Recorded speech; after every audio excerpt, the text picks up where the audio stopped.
આપનું નામ? મારું નામ ભાવના લહેરીલાલ પવાર છે. કયા વોર્ડ? હું વોર્ડ નંબર 9 રાંદેર જહાંગીરાબાદ પાલનપુરથી પોતાની ઉમેદવારી રાષ્ટ્રીય કોંગ્રેસ પાર્ટી તરફથી નોંધાવેલી છે. હજી જે પ્રકારે હાલ અત્યારે જે કોંગ્રેસ દ્વારા આ વખતે યુવાઓને ટિકિટ આપવામાં આવે છે, કેવી રીતે યુવાઓ પર વિશ્વાસ?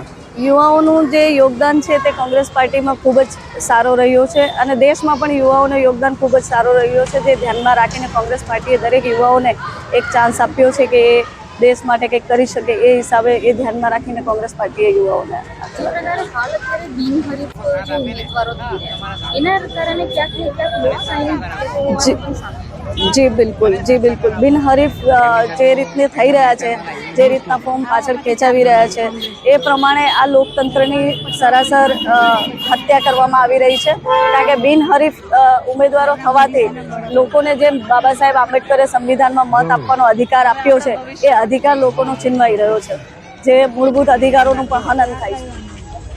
જે પ્રકારે આપની ફેમિલી દ્વારા કઈ રીતની તૈયારી કરી મુદ્દા પર?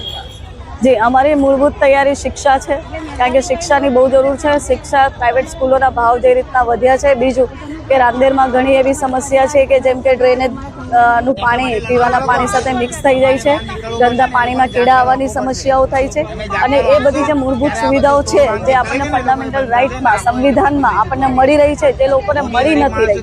આ અમારો અધિકાર છે.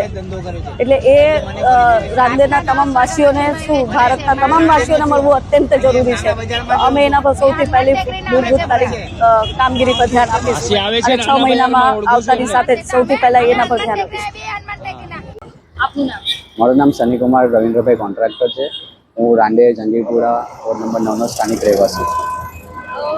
જે પ્રકારે હાલ અત્યારે જે ઇલેક્શન આવી રહ્યું છે જેના કારણે ત્રિપાર્ટીયો જંગ જોવા મળી રહ્યો છે, તો શું લાગે છે આ વિસ્તારના જે મતદારો છે શું માંગે છે? પરિવર્તન માંગે છે?